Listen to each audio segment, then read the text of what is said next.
format aujourd'hui avec cet Alsace Cube. C'est un nouveau jeu, on va vous en parler, qui a été à l'initiative de Jacques Fortier et Adrien Fernic. Alors, Jacques Fortier, je vais commencer avec vous. Est-ce que c'est le jeu pour être totalement incollable sur l'Alsace? En tout cas, ceux qui sont incollables sur l'Alsace devraient y prendre plaisir, mais aussi ceux qui sont collables, parce que c'est pas un jeu d'érudition exclusivement, c'est un jeu de divertissement, un jeu d'apéritif, comme ça, entre copains, quelques-uns qui connaissent bien l'Alsace, d'autres qui le connaissent moins et qui ont envie de la découvrir.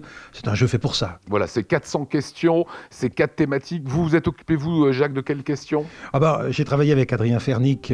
Adrien, qui travaille au musée alsacien et qui est dialectophone, a d'autres compétences que les miennes, donc on a travaillé en complément, sur fichiers partagés, comme ça, en chacun questionnant les questions des autres et regardant un petit peu comment ils faisaient.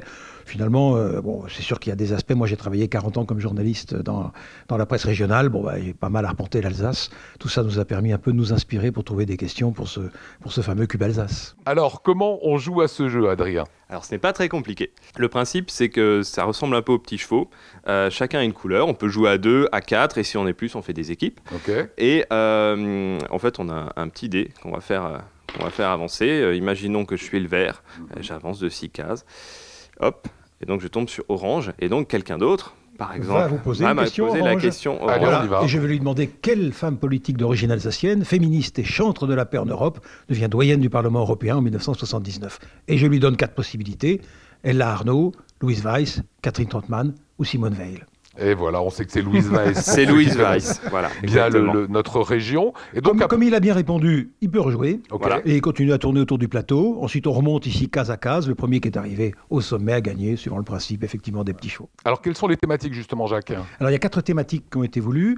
Personnages célèbres, lieux et sites, tourisme, culture et gastronomie, et puis histoire. Alors, il y a des questions qui sont drôles. Hein. Quel célèbre Américain a passé 7 mois en Alsace en 1890? Benjamin Franklin, Al Capone, Theodore Roosevelt ou Buffalo Bill? Eh ben, c'est Buffalo Bill. Voilà. Alors, je me suis amusé, moi, au bureau, à questionner comme ça un petit peu les gens. Ou quel est l'ingrédient de base du roast beef alsacien accompagné de spätzle? Et alors, je me suis trompé.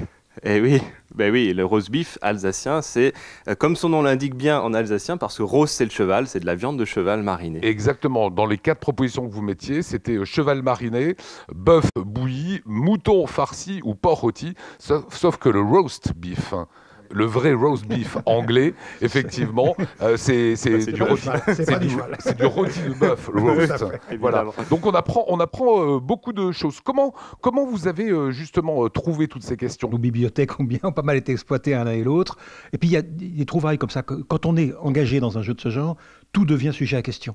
Et dans votre journée, vous trouvez 3 idées de questions, et ensuite vous creusez un peu et vous pouvez trouver. Parce qu'il y a des questions de vie pratique, des questions, on a vu, de cuisine ou de gastronomie, il y a des questions de patrimoine ou d'histoire qui demandent un peu plus de documentation, des questions de date, et tout, c'est plus facile à trouver. Après, il faut voir si la question est pertinente, si elle est amusante, si elle n'est pas pédante, ou etc. Voilà, faut trouver le lien, et ça, heureusement qu'on était 2. Quelle question en alsacien, toi, tu as apporté, par exemple? On va en avoir, par exemple. Que signifie littéralement le nom de la sage-femme en alsacien, Hevom? 4 propositions. La mamounette, la sage maman, la maman qui gueule ou la maman qui porte. Ah, c'est pas la sage maman, j'imagine? Non, c'est pas la sage maman. C'est la maman qui porte. Parce que Hevom, c'est Heve, donc porter, et homme, c'est un vieux mot qui veut dire maman. Et parce que c'est la première personne, en fait, qui attrapait le bébé, qui l'aidait à sortir et qui l'avait pour la première fois dans les bras, et pour ensuite le donner à sa véritable maman. Est-ce qu'il faut être alsacien, Adrien, pour jouer à Alsace Cube? Alors, l'avantage, c'est qu'il y a ce système de questions à choix multiples, et souvent, il y a un petit peu d'humour, en tout cas, on essaie d'en mettre, et qui permet d'éliminer 1 ou 2, voire 2 propositions. Donc finalement, avec un petit peu de chance et un peu de déduction, même sans rien connaître à l'Alsace, on n'est pas bloqué dans le jeu, on arrive à avancer, etc. Et voilà. Et puis il y a le dé qui rajoute un petit peu de hasard, donc c'est pas forcément le plus érudit qui va gagner. Mais après la pratique du jeu régulière, on devient un spécialiste de l'Alsace. C'est bien rangé. Absolument.